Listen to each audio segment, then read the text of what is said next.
We appreciate you tuning in today. As always, Investment Insights Educational Space.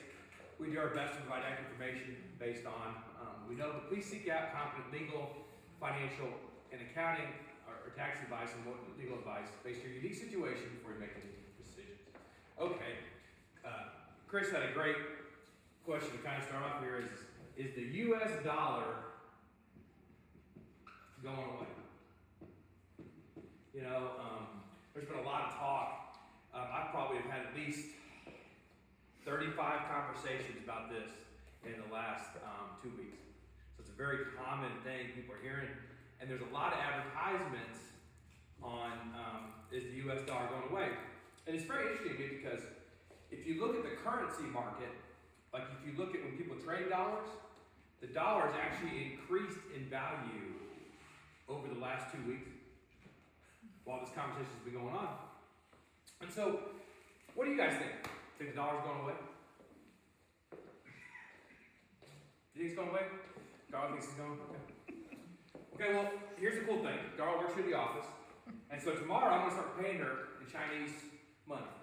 Or Navi, which I'm probably saying it wrong. I'm going to start paying in Chinese money. So we're going to see how it goes. You think you're going to buy anything with Chinese money? It's going to be kind of difficult, right? The main thing about the dollar is what gives the dollar its biggest strength. What is also is there's demand for the dollar. If you think about what really we have what's called a free floating currency. And what a free floating currency is it means the market decides what the value of the dollar is. You know, if you're in Russia, the Soviet Union, you can't get rubles. They won't. I remember when I went to Russia back in 2003. It's 2003, and I've always wanted. So I've got some Russian money because they didn't want Russian money. You know what they wanted? They wanted my dollars, right? So because the thing about the dollar is, you can. If you right now tell me, Brent, sell my account, send the money to the bank, guess what I'm going to do? I'm going to sell your account, and I'm going to send it to where? The bank. In China and Russia, if you've got money, you can't just pull it out of the country for free. Right? You've got to go through their capital controls.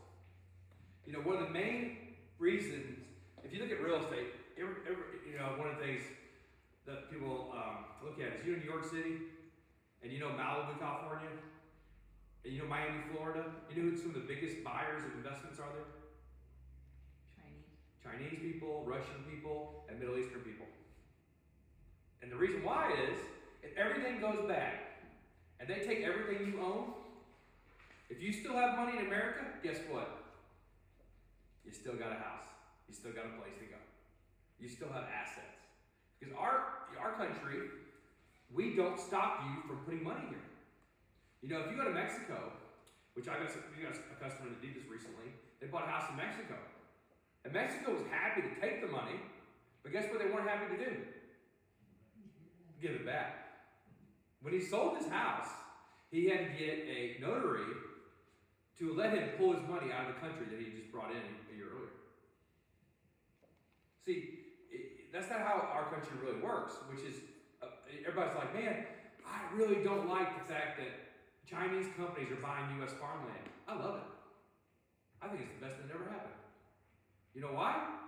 Because if we go to war with China and they take all of our stuff, guess what we're going to do? We're going to take all their stuff back. You know why we don't go to war with people? If we invest together, we don't go to war with each other. Because you don't blow up your investment. you guys, if you guys remember when... It's not on. Sorry guys, the mic's not on. I turned it off. Is it working now? When you're looking at in the Civil War, if you remember, the Southern Army went up north, and there was a very, I can't remember that, there was a very wealthy Republican from Pennsylvania, and they literally went to his farm and his house, and they burned it down. Same thing with Robert E. Lee, right? Go to Arlington National Cemetery. Whose house is that? That's Robert E. Lee's house. See, that's a pretty bad war, right? You don't go to war with your own money. You know, but one of the things is, in the Civil War, it was much easier for the North to fight because they generally weren't being destroyed. You know, if you're in Atlanta, you got burned out. You know, if you're in, South Carolina, you got burned out. So it changed your view on the war. Okay, so is the US dollar going away? Well, we talked about this, it's probably been about 3 or 4 years ago. But what are the main things the US sells overseas?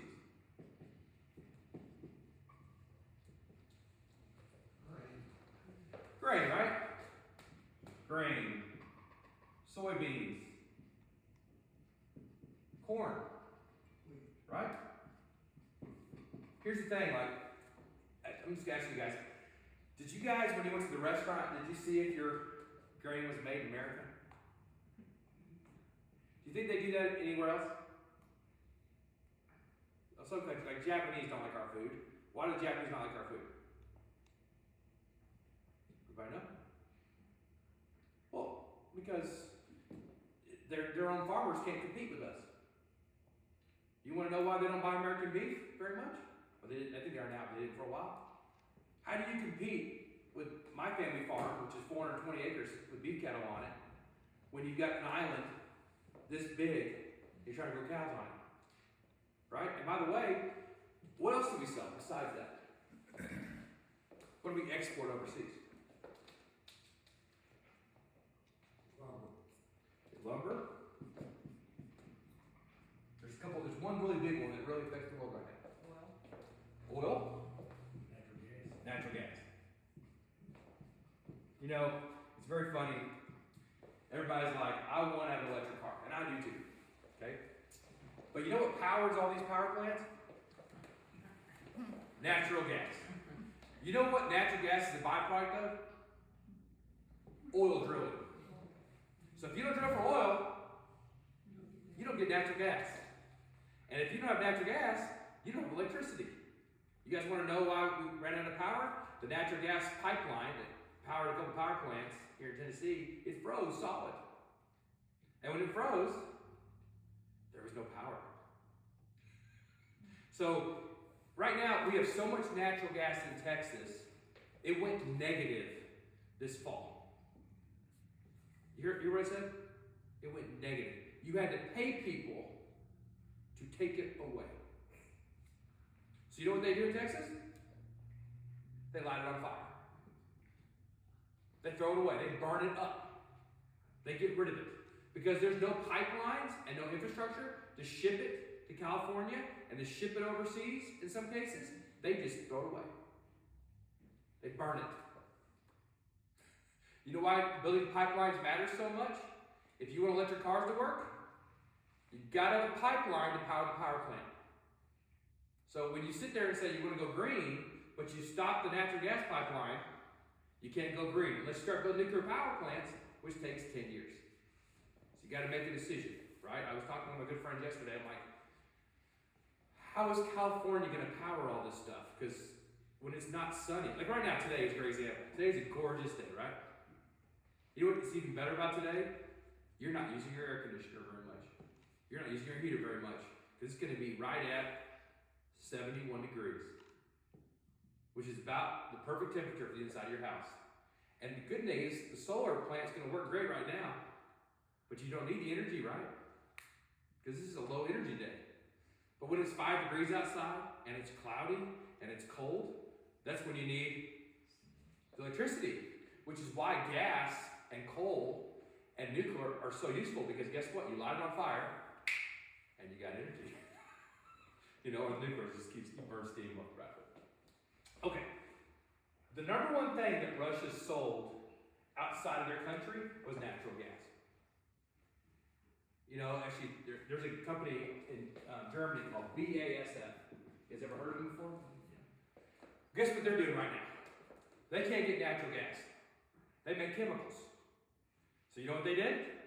They've disassembled all of their plants, and they just shipped one to Louisiana to reassemble here in America. Because they know they're never getting natural gas from Russia again. It's over with. You know how I was joking around a couple months ago about who blew up that pipeline? It wasn't the Russians. It appears it was the Ukrainians. The Ukrainians rented a boat, Special Forces guys did, under assumed names. They're somehow connected Ukrainians, and they went out, and they got a boat out there. This is divers, and they blew it up. So now, the only natural gas that can come to Russia, to Germany, has to go through Ukraine. Right? Pretty smart, right? I said, if you want to win that war, you got to cut the money. And so all that natural gas, so right before the war started, Putin built, I think it was a $90 billion pipeline to send natural gas from Russia to China. The problem you have with Russia and China is there's this little mountain chain called the Himalayas. You ever heard of them before? It's a pretty small mountain. It's pretty big, right? So, and then the only other way you get natural gas is you got to ship it all the way around that frozen, you know, the National Predator were playing the Jets on Saturday. And they took a picture of Winnipeg. There's still snow on the ground. It's still frozen. Okay? Who wants to live there? Not me. But all that stuff's got to ship through stuff colder than that, all the way around and go past this country called Japan and go right into China. Right? So, if they're not selling natural gas, who's selling it to them? A bunch of guys in Texas, right? Because they're like, well, we'll sell that stuff that we're burning up for free. We're happy to put it on a ship and sell it to you. Right? So what does that do to the U.S. dollar? Are we converting to Chinese money in America? No. So does that make our dollar more valuable or less valuable?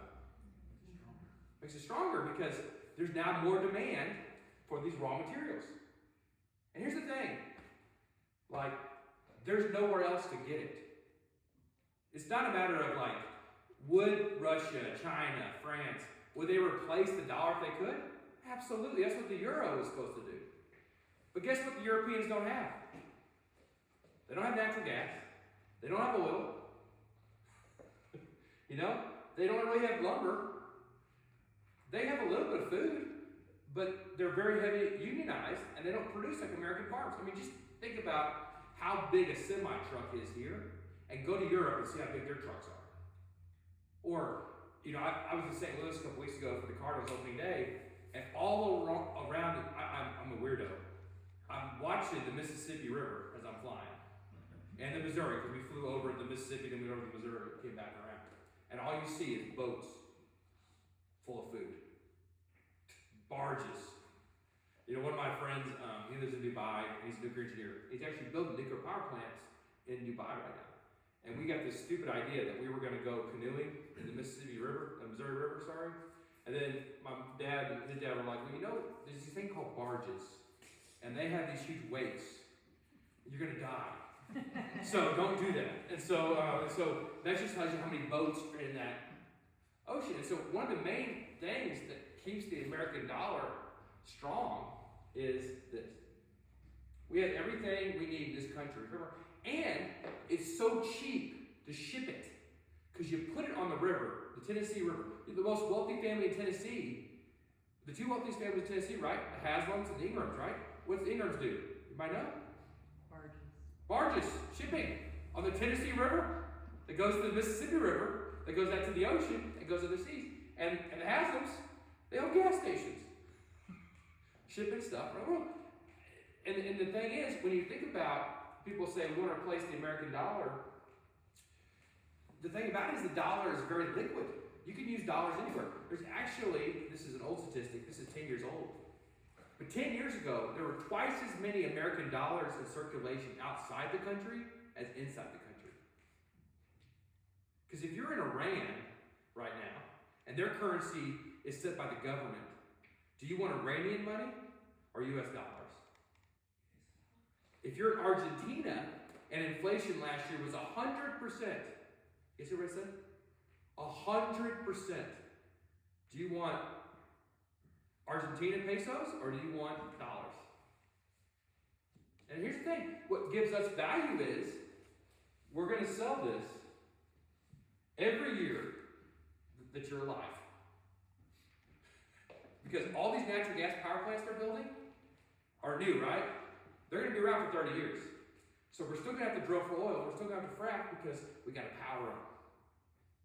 You want to go green? You start building nuclear power plants, which I'm okay with. You know what they're doing in Dubai? They're building nuclear power plants and they're selling their natural gas to Europe.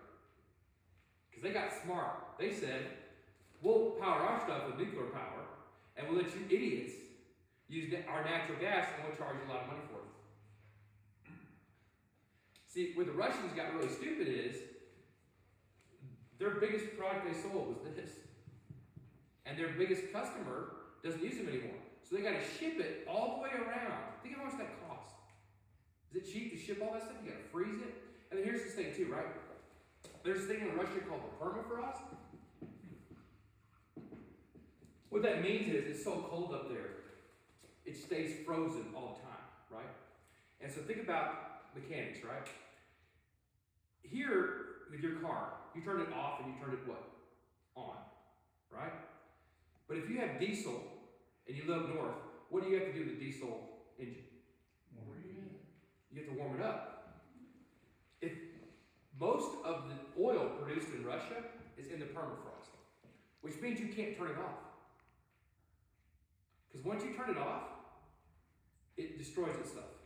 Because water gets mixed in with the oil and it doesn't work anymore. So you don't get to just, you have to basically get rid of that pump and do what? A new one. So when OPEC announced 2 weeks ago, Russia's cut oil supply, they can only cut off 1 million barrels a day. Because the rest of it's in the permafrost. So if they cut it up, they gotta blow it up. You guys ever remember Saddam Hussein? What did he do? He lighted his oil rigs on fire. So the only way to stop them from burning was they had to blow up the rig, and then they had to drill the hole. Guess who drilled all the holes for Russia? We did. Halliburton, Exxon, British Petroleum, the British did too. And now, guess who's not coming there anymore to do any work? So, what are they going to do? Right? And if you're sitting here, imagine this. Let's say you're a customer, right? If you've got like 50 customers that buy your stuff, you get a pretty good price. But what if you only have China? What if only China's going to buy your stuff? And China is like one country. It's a business, but it's one country. Are they going to get a good price? They're going to get a better price, right? Because who else is going to buy it? You don't do that, right? Now, of course, this all feeds into what Putin wants to do because Putin wants to control the whole country. He just did. Because anybody that had any money, they just lost it. And he didn't care if the country's not rich because he's already got the power. You know, the sanctions actually hurt Russia, hurt what we wanted to accomplish because you've given all the power to one guy. Whereas before, some people had some power. So the issue is with the US dollar, most of the people say, sell your dollars and buy gold. And they're right in the sense that if our country would have continually printed money like they did under the last 3 or 4 years, if we kept printing trillions of dollars, the value of the dollar is going to do what? It already has. The funny part is people are like, well, you better buy gold. I'm like, what do you mean? They already printed the money 2 years ago. But were we the only country printing money? So everyone else is printing it too. So what happened to all currency in the world? It went down. Which is why when you go to the store, it costs more money for everything. You know, it's why a truck now is $70,000 and it used to be $45,000. Because everything costs more. Now, right now, and we're talking about this in a second, we're not seeing them print money. They're actually what? Pulling money out of the economy. And that may cause a recession. So we're seeing the opposite. And so every time, though, natural gas prices go up, the dollar gets stronger. Because like I said, if you go to Pennsylvania, they send it all to the Northeast. But if you go to Texas, they literally throw it away. Because we don't have enough pipelines. Now what we are building, private investors are building terminals to ship the natural gas to other places. But here's the crazy part. If you go to the Northeast or you go to the West Coast, they don't have enough of it. So why not just build a pipeline in California and deliver it? If you're throwing it away, you might, it's still going in the air, right? You're still burning it. So you might as well get some money for it, but the government won't let them build the pipeline. And that's very stupid because if you want to go electric, you gotta have this. Okay, now this goes to our next topic, which is, well, actually, I'm going to tell you a couple key fun facts before I start with that. So, if you guys saw a couple, I'll do a short version of quotes. The stock market is a device for transferring money from the inpatient to the patient. Warren Buffett. Because the last 16 months or so, the market's been a little rough. So this is where you figure out if you're a patient investor or not. This is my favorite too. If the stock market experts were so expert, they would buy stock, not sell advice. Norman Ralph, I guess that's really true because if you really did the dollar was going away, you wouldn't tell anybody. You'd just start what? Buy all the gold. But gold buyers have a 40% commission when they sell it to you. So maybe they're not selling to you because it really works. Maybe they're selling to you because there's a financial incentive. In Dubai, the winning bid for a license plate sold this weekend was $15 million for a license plate. It was the lucky number 7. It was the original number 7, I guess, in Dubai when they were driving cars, the first 7 cars. It was the highest ever sold. No recession there, right? $15 million for not a car, but a license plate. A piece of metal this big. Okay? It goes to the charity, of course, to feed people that have food problems. And the previous record was $14 million in 2008. So that, and even though oil prices are down, natural gas prices are where all this is happening. Dubai and our country, we're getting rich off of what Russia's doing. We're selling guns now. Who wants to buy a Russian tank? Right? Everybody wants an American tank now, right? This actually works. FedEx also announced that they're going to probably get rid of all of their FedEx drivers as employees and make them all be contractors. So FedEx is testing not employing any more drivers. If you notice, FedEx actually loses money on door-to-door delivery. So they're talking about just contracting it out and getting rid of all their employees that are in that industry. That's what Amazon does. If you have Amazon, it's a lot cheaper. Their employees make less money than the FedEx drivers and UPS. So and the Postal Service actually is the biggest deliverer for Amazon. They make a lot less money than the FedEx and UPS people do. So what they're doing? They're going to cut them out. Okay, so Texas power plants goes into this too, Chris, which is nice. Is Texas really doesn't like not having power.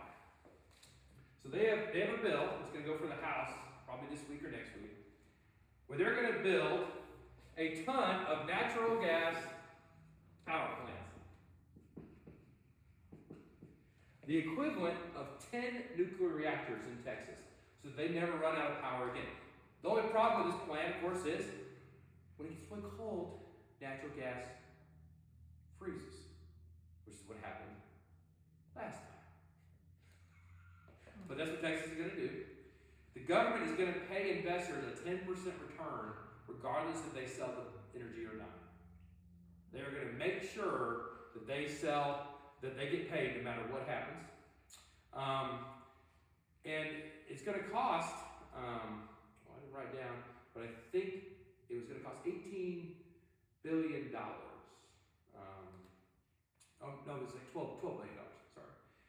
And what's interesting about it is Texas has a record budget surplus of $32.7 billion this year. California has a $22.5 billion deficit. If you look at what's going on in our country, you see the S&P was down 20% last year. The NASDAQ, which is technology companies, was down 34%. And so you're seeing within our country a tale of two stories. If your economy is really based on international travelers and it's based on technology, you're in a recession, aka San Francisco and New York. But if you're more of a traditional business like Texas or Tennessee, there is no recession right now yet. And you see it with housing prices. California housing prices are what? Manhattan prices are what? What do our housing prices do? They're stable or up. Florida, great example. Florida's going up to the roof. You know, because everybody wants to live in Florida. You know, I understand. I like Florida too. And so that's what you're seeing in the country. But see, California, all these technology companies, they were selling stock. So when they sold their stock, they generated tax revenue, right? Well, now that all these technology companies are going out of business and they're not selling their stock, California revenue is what? But Texas natural gas, and since they're actually burning it, the people in Texas are thinking, well, if we're just throwing it away, we might as well build the power plants in Texas. And because TVA is so dumb, and they're not building new power plants, Texas will sell power here. Right? I don't know if you guys know this, but there's a power line that stops on the Mississippi River on the border of Memphis, which would connect the TVA grid with the Texas grid. And TVA refuses to be connected with Texas because they have to buy the power. But TVA is not building power plants. What do you want to bet? That Texas will end up selling power to us that we could make here in Tennessee. Pretty good chance, right? You know, and the best part is, Texas will sell power to California. You wait and see. California will get their natural gas from Texas, and they will power the electric cars from Texas. That's what's going to happen. They already get it from Mexico, partially too. Okay, so let's talk about Tennessee. So Tennessee legislator just floated a new bill. While the protests and stuff are in the news, to get that off the thing, let's focus on what's really going on. They're going to split $750 million.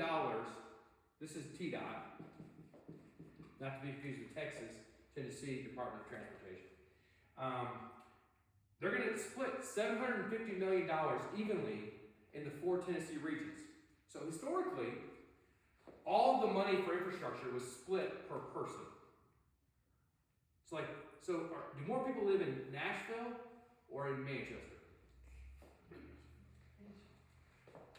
That's right, even though the traffic's up. So what they're doing in this new bill is they're going to give each region $750 million. Now what has to happen is, our region actually has the least, we are barely in the Chattanooga region. We are the border. Rutherford County is within Davidson County. So think about that. Wilson County, Lebanon, Mount Juliet, Nashville, Brentwood, Murfreesboro. They're all in what? One region. And they're getting the same amount of money as Manchester and Chattanooga and Knoxville. Well, if you look at the way our state's proportioned, most of the people live in that middle region. And so they're getting a lot of criticism for this because our area is getting $666 a person or something, and like Nashville's getting $100 a person. Okay? And so how this all plays into it is, our area is getting extra money for roads. And that area is getting not enough money for roads, right? So what does that tell you what Tennessee's thinking? They're going to put more emphasis on the rural communities east of Nashville and west of Nashville, because Memphis is getting a lot too, than they are in Nashville. Okay? Now, they're also going to start doing, they're going to call it, what was the name of it? Choice lanes. You guys heard of that? I like it. Because it sounds a lot better than toll lanes. It's the same thing. And so they're going to call it choice lanes. You get a choice. You know, it's kind of, I mean, I don't know, I shouldn't say it. One of the things they say about abortion is, do you believe in choice or whatever? It's like, no, you believe in whatever, but that's one of the terms they use. And so they've now adopted this for road lanes, is choice lanes. And so because they can't afford, they estimate they need $26 billion for road projects in our state. You guys hear what I said? $26 billion. The entire state budget's $48 billion. That's for all the schools, which is the most money goes to schools and schools and schools and schools. They're going to start doing toll roads. And so the previous governor raised your gas taxes, and he said, well, raise gas taxes, and that'll pay for all these road projects, right? But when you drive around, do you see a lot of new roads? There's nothing. I mean, I'm going to be on 24 tomorrow, and guess where I'm going to be sitting in? Traffic. And the traffic's not gotten better. It just keeps getting worse. Now it's like 9:45 on the traffic. Where it used to be only from like 7 a.m. to 9 a.m. Now it's an extra 45 minutes. So they're going to start doing choice lanes. So the Butch Ely, who is the head of transportation for the state, in his previous job, he's a friend of mine, he actually privatized prisons, was his previous job. They privatized prisons. Now they're going to start privatizing roads, and you'll pay a toll if you want to go on it. And so they don't want to raise gas taxes, so they want people that are using the roads to start paying for it. And if everybody goes electric on cars, by the way, gas taxes don't work anymore, right? So you got to have something on, and they did raise it. We have the highest fee now for electric cars in our state. It's $300 a year if you have an electric car in tax. Highest in the United States. It was $100. They're going to raise taxes on that. But just to give you some things, so Moccasin Bend, you guys remember that? Mm-hmm. They're going to widen that. They're going to start that project next year. So if you're going to Chattanooga, good luck. Because there's no way. There's 41 and there's 24 and there's mountains. And they're getting ready to widen it. So, good luck. Maybe you need to go up north and go around south. If you're going to Atlanta, you may go through Alabama. Just think about that. If you're going down to Florida, maybe flying is the way to go. You know, just theoretically. But the rumor is, and this is not in the plan, the rumor is they're going to widen 24 from Murfreesboro to Winchester to 3 or 4 lanes. And they're already widening Moccasin Bend. So the rumor is they're going to widen 24 all the way to Chattanooga. Now, of course, that's going to be very painful for us in the short term. But 10 years from now, that means this city will be a lot bigger area. And it also fits in, they just approved buying the land, even though they haven't done it yet. They don't have an agreement for the property owners. But they have approved buying land they have no agreement for to buy 2,000 acres here in Manchester for a mega site. So that's a local thing. It's not really most markets, but of course, a lot of people that go through Tennessee don't live here. They don't pay the taxes.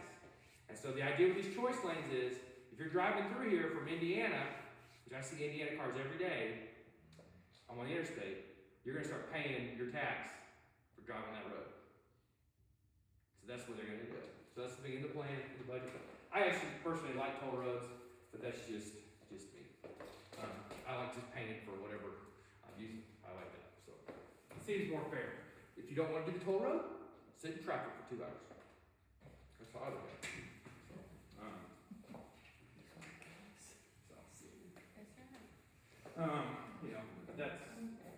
That's just me. Okay.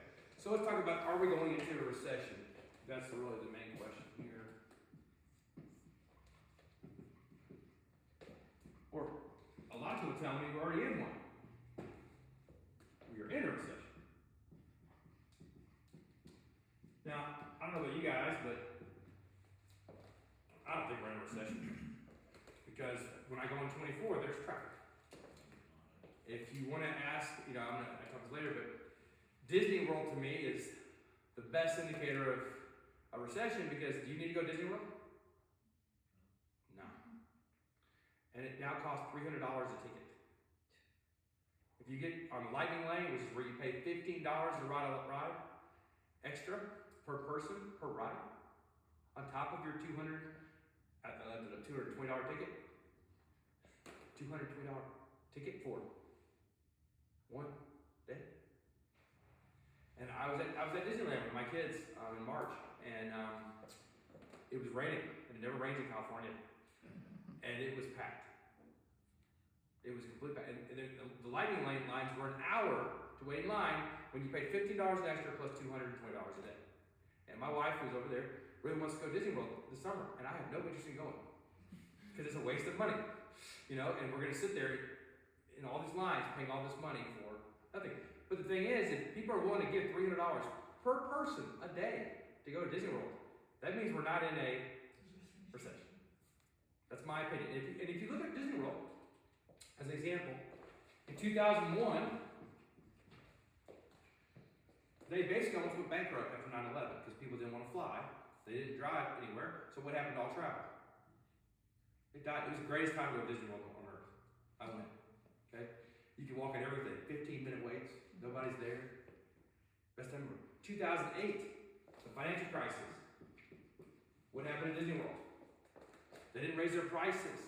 Their stock went down. One of the best times to go because nobody is there. 2020, right? COVID stops.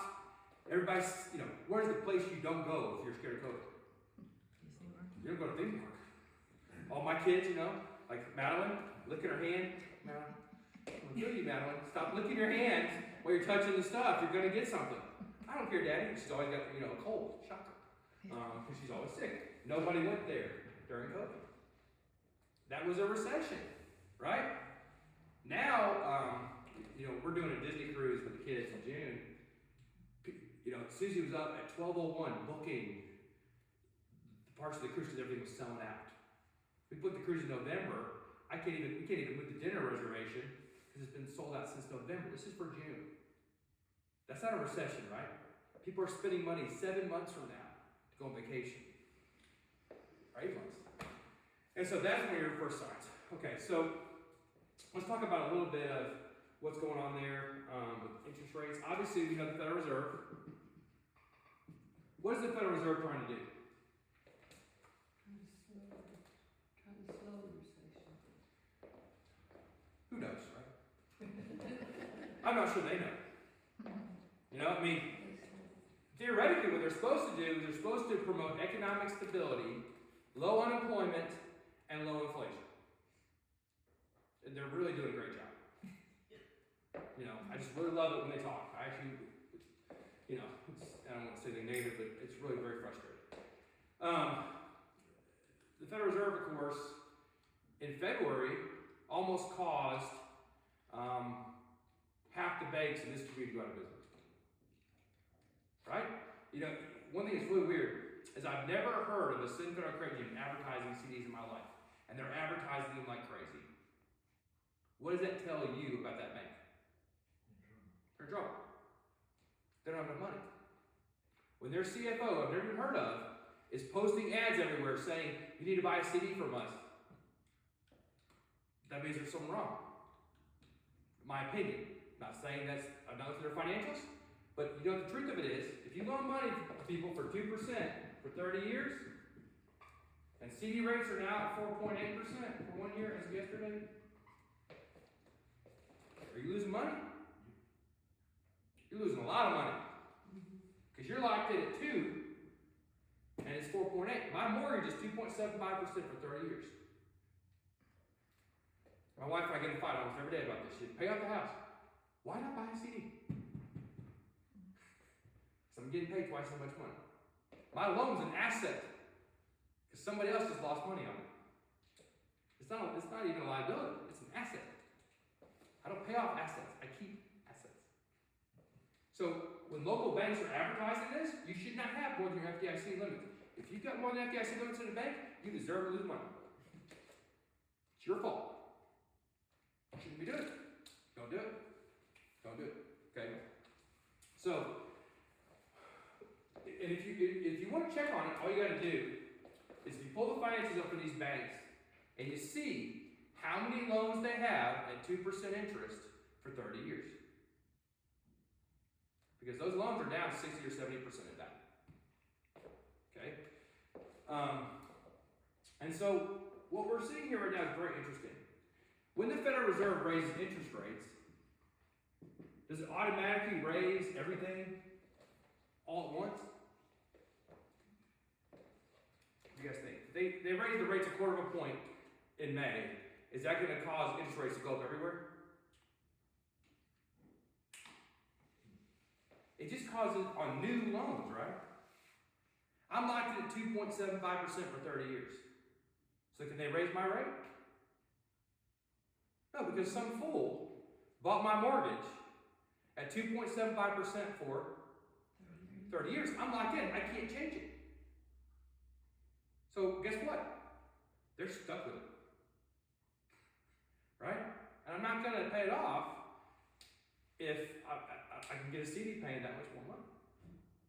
Right? And so when the Federal Reserve rates, it takes time for these rate increases to filter the economy. How would they get me to borrow money against my house and redo my loan? How would they do it? No, you guys know me and my situation. What would be the way to get Britt McKay? What do you guys think? I've got some kids, right? I've got 7 kids, right? College. The way they get most people is when Dylan, who's 13, goes to college in 5 years, if I don't have enough money saved, what do? You borrow against your house. What did my parents do when I went to college? They borrowed against their house. Now, is that going to happen next week? No, but it's going to happen in 5 years. So they'll end up, if I don't save enough money, they'll end up getting me to borrow money at a higher rate at some point, right? But it doesn't happen immediately. It takes time. It's going to take when Dylan turns 18. That's how they'll get me. If you've noticed, the number one thing all the mortgage brokers are selling right now are these lines of credits again. Oh, just pay off your credit card. It's at 25%. You can go to 9% in your house. And what are people doing? Okay. I won't use it. And then they use it. So the rates will go up. When these rates go up, it gets more expensive. Of course, our wonderful president is something really smart. I'm not picking on just him, because the other one's bad too. Is he decided to do a new 40-year mortgage.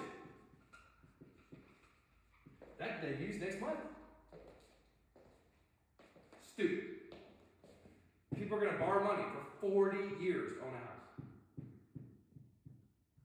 Think about that. That's crazy.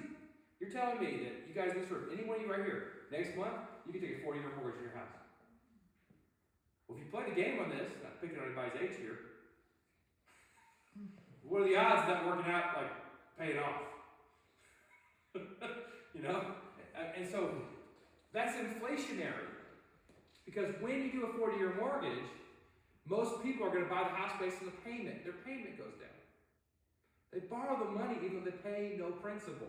They're just going to pay interest for 15 years, which means they're never going to have any equity in that house, and they're going to be in debt for the rest of their lives. Right? So the Federal Reserve is raising rates, and he just decided to print money. You want to bring housing prices down? Let the higher rates percolate through the system, and housing prices will start going what? I mean, when rates go up, our dollar goes up. When our dollar goes up, when we buy materials, we buy lumber from Canada, it gets cheaper. Which means when they put, I forget the type of wood, is it pine? I think it's pine wood they build houses out of. When they use pine wood, and a lot of that comes from Canada, it now is cheaper to build, what is it? Spruce. It's cheaper, they buy spruce from Canada, don't they? So it's cheaper now to build that house because you get spruce from Canada. But then when you go out there and do a 40-year mortgage, well, I better own a house because renting's stupid. They don't actually do the math. You're gonna not make any principal payments for 15 years.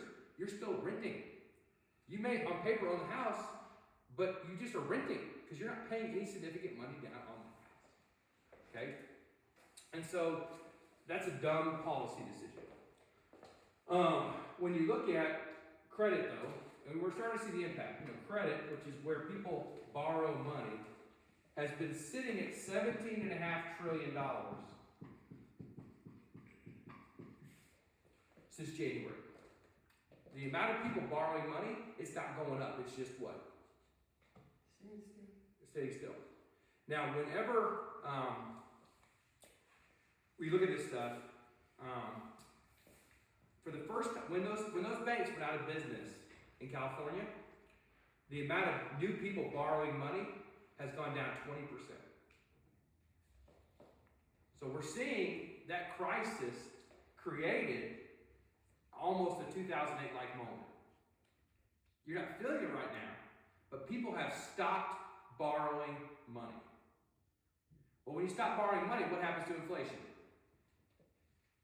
It goes down. Because if people aren't borrowing money to buy a bigger house, they're not buying a bigger house. Which means housing prices will eventually start what? Dropping. And so, one of the things that, Darrell had to pass this out.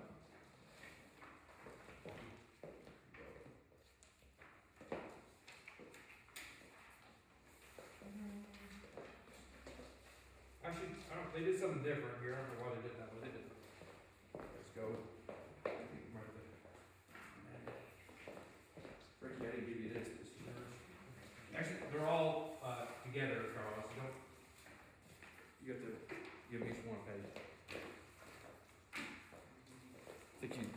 Yeah, darling. Sorry. Here. You might put that back together. Sorry, guys. Here you go, Gary. Okay. This first one's pretty cool. This one shows you what the Fed uses to determine if we're in a recession. And what's really neat about this is it shows you how dumb what they base their arguments are on. Is because if you look at right here, look at 2020, right? Look how much time they had to prepare for the COVID crisis. None. Look at 2008, right? It's like you would think when you look at indicators, you would see like, well, you would see this gradual graph, right? You're like, well, everything's showing a recession's here. That's not what they use. What they use is the recession happens immediately. They have no way of predicting it. This is their own data. This is what the St. Louis Federal Reserve, another website at the top, Alfred, and it shows you recession probability. And it's pretty interesting because it shows you that they're really, when people start saying, well, a recession's coming, you're basically like just, I don't know, throwing coins around, seeing if 10 of them are heads. I mean, it didn't really, there is no great way to indicate it. If you go back on this right here, this report shows you the data. This is some data here. If you go to the page, this is page 4. And what this page 4 shows you is this is real income. So when you have a recession, if you look at that first chart here, this shows you what real good, and this shows when income starts going down. So when incomes go down, that means people are usually what? Losing their job, right? Most of the time, when income goes down, people are losing their job. This right here shows you what happened when COVID hit. That's the red line. You see, economy's going pretty good. Everybody shut down. If you're a waiter, a bartender, worked at a restaurant, what happened? You're gone. This line right here shows you the financial crisis. And you see how this lasted for a while? People lost their money, but they kept losing money, and it kept getting worse for a while. For about 2 years, 3 years. And so, in a financial crises are pretty terrible because when people go bankrupt, even if they get their job back, what can they not do? They can't get credit. Well, when you can't get credit, you can't buy a house. You can't buy a car. All you can do is whatever you have cash for. So if you want to bring down inflation, you reduce how much credit, right? You don't do a 4-year mortgage. You make it harder to get a mortgage. You want to bring down housing prices? Make people pay cash. Housing prices will drop. Okay? This right here, that blue line is 1990, 1991. We had a little recession there. Now, what's interesting is this dotted green line is where we project in our country. We're not showing any signs that people's income is going down. America's income is actually what? It's going up. Now, this next one behind that, this is wholesale prices. This is the prices of goods and services. Prices of goods and services are still doing what? During a recession, they do what?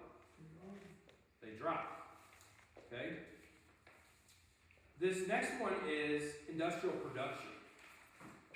And this is really key to me.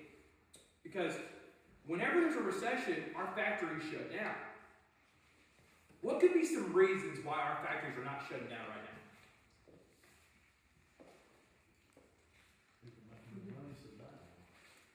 That is happening for sure. They're buying more stuff. So naturally, if you have more money, you're going to spend it. That's a natural thing, right? Well, that's the biggest thing. The biggest thing is all of these jobs that are in China, they're leaving that country for a couple of reasons. The first reason is the COVID lockdown. They were locked down for 3 years. They can't get out of the house. So people are saying, well, I can't get the stuff I need. You know, give you an example. So my pool, I've got a breaker panel in there that caught on fire last fall. And guess what? I ordered a new breaker panel. When am I getting it? The hope is July. Okay? So I'm going to reopen my pull up with a new breaker on a panel that caught on fire because it's not an outside panel. And it's getting water on it. And you know why it is? Because there's nothing, I can't get it. So that company that sells breaker panels, what are they thinking about doing right now? They're raising the price, and they're going to make it somewhere where they can get them, where the people are going to keep going to work. And then if you look at the topography of China, if China and the United States go to war, all that stuff ships on the ocean. So if China takes over Taiwan, that might sound great to them until they can't get a ship to the U.S. Navy. Because the U.S. Navy doesn't have to go next to China. They just got to sit out by Hawaii. And all they got to do is wait. Those ships come through, they go to the bottom. And you think about 10 of them, and the ships stop what? They stop coming. So every business, if you're Apple, what's Apple doing? They're scared to death. Apple Computer makes all their stuff in China. And they're quickly building factories all around the world to try to what? Get out of China. They don't want to make their stuff there anymore. Not because they don't like the people, not because they don't have a good situation, but because they're saying, well, wait a minute. And if you do the topography, you've got China right here, right? And you got the ocean. Because Russia took all the northern land in a war, and after World War II, they stole the land from China. They only have one way to get out. And all the countries around there are the Philippines, Taiwan, Vietnam, South Korea, and Japan, who are they all have fought wars against each other. So guess what people are thinking? I better get my supply chain out of that country. And so what's happening is, in our country, a lot of these jobs are coming back here, but we don't have enough people that want to work. Right? So guess what inflation's doing? Because the people that are willing to work can get paid what? And all you guys are pretty much baby boomers. And you're all what? Retired. Which means the people that are replacing you are getting paid more money than you ever thought you'd get paid because there's no supply. And so this is going to lead to a lot more immigration. And it should lead to more immigration because you've got to find the people to do the jobs. Okay? This right here, the next one, is this industrial production. And you see industrial production, it's still holding steady. It's going up. And then the last one, industrial production is this one right here. See this line? It's going straight up. And you don't want to know why the governor of Tennessee is widening the Interstate 24? Think about it, guys. They're going to build factories. And where do you build them? You build them in Nashville, where real estate is $1 million for half an acre? No, you come out here where they're 10 grand an acre. Right? Yeah, ours will go up to 20, but that's better than $1 million, right? Half acre. And so when you're looking at the data, there's not a sign of a recession, so to speak. But what you are seeing is credit get reduced. The total amount of money people have in their savings accounts is around $10.4 trillion. That's in U.S. banks. Actually, a lot of Americans have money overseas or in foreign banks, but in U.S. banks, we have $10.4 trillion. Before COVID, we had $9.8 trillion. During the financial crisis, we had $6 trillion. So Americans have a lot of money in their savings and checking account. And the reason why they have that, I didn't print that statistic, is when COVID hit, everybody started saving money. The reason why it's painful for me to go to Disney World right now is everybody's like, well, I better go to Disney before I miss the chance. What if COVID 2.0 comes around? Right? So people are spending money. And so, but what you are seeing is all of these banks, and I've talked to many bank presidents here locally, they do not have, since the Federal Reserve has stopped printing money, since the Federal Reserve is paying almost 5% for you to park your money and not loan it out, what are people not doing? What's that? So here's, they can loan the money to me at 7% interest. Am I going to take a loan? Nope. So I'm not the person who wants to take the loan. So who's going to take the loan? People, high risk people. Right? This bill is paid off. I'm not high risk. Do I need to borrow money? Am I going to borrow money? Nope. But somebody else getting started who's high risk, they will borrow money. So I'm going to give you a choice. You can loan the money at 7.5% interest, or you can just park it, guaranteed to get 5%. What are people going to do? They're going to park their money. They're not going to take the risk. Because what if real estate prices go down? What if they turn the thing over to them? You know, there's no reason to do it. So what are they doing? They're parking the money. And when they park that money can't be loaned out. When that money's not loaned out, the prices of everything starts going down. And this is especially important because the Federal Reserve raised rates so fast last year that none of these banks could prepare. The reason why I don't really blame some of these banks is they told Ascend, they told First National Capstar, they told People's Bank, loan money to people for 2% interest for 30 years. They told them you have to do it. And then they went and did what? They did it. Then they jacked the rates up on them and caused all that money to be worth what? I mean, just think about it logically, right? If you had $100 million at 2% interest for 30 years, and now you can get 7% interest, what's that worth? $30 million bucks? You've lost what, $70 million? So all these banks have what's called Tier 1 capital ratios. And what that is that's their reserve fund. That's their emergency money. There's this bank called SunTrust. Is there ever SunTrust? It's called Truist now. So 65% of their Tier 1 capital money is gone. It's not here tomorrow, it's gone. Because they put all this stuff in this, and then it went poof. Because when they jacked the rates up, they went, it's gone. Right?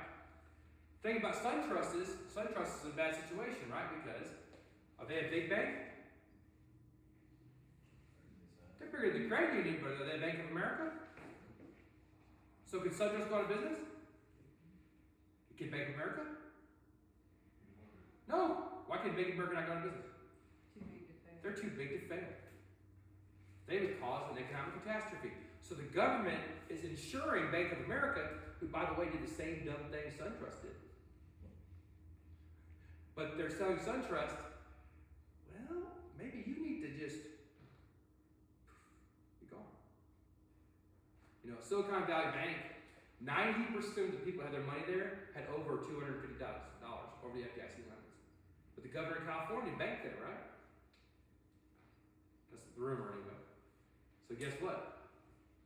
We're going to insure that money. You ever heard of this company called Washington Mutual? Washington Mutual was a good bank. Chuck Schumer put a rumor in the Senate for they were going to go out of business. 2 days later, they went what? Out of business. And guess who bought them? a JP Morgan Chase, based in New York. Big contributor to Chuck Schumer, right? So when you're looking at this, and you're saying to banks, these banks that are small banks, they don't really care about, right? They don't really care if People's Bank goes out of business. It's a small bank. It's not going to affect anybody in Manchester. And I bet the governor doesn't have an account there. Right? So that's something that matters. And so when you look at the financial crisis, so all these banks now, because of this crisis, they're scared. They don't have money coming in. Because where's all the money going? Charles Schwab, right? TD Ameritrade, Wells Fargo, Bank of America. Because guess what? They're too big. So guess what all the wealthy people are doing? I'm basically parking my money with the federal government. I'm moving my money out of the local and smaller banks, and I'm parking all my money with the federal government. And so what's happening is, it's slowed down. We talked about this last month, it's still going on though. And then they're parking the money with those big banks. The big banks are loaning it to the Federal Reserve, and the Federal Reserve is loaning it back to the smaller banks for a fee. So you want to know why Ascend and local banks are advertising they want CD money? They don't want to pay the fee to the federal government, so they're trying to get you to move your money from the bigger banks back to small. But if you do it and you go over the limits, you're not sure. And of course, the funny part is the Republican Party is saying we don't want to raise the FDIC limits because they're saying that's not fair. But the Republican Party is supposed to be for smaller banks and smaller business. If they don't raise the FDIC limits, they're saying they're only for the bigger banks because they're getting all the money. Because banks are too big to fail, they've already made those big banks insured by the government. So the odd thing about it is the Republican Party should be the first people in line saying, let's raise the FDIC limits to $1 million each. Because that would help the smaller banks make it. When was the last time they raised the limit? I think it was 2010. Doesn't matter. Used to be $100,000. Actually, I think I looked it up. FDR did it at $2,500.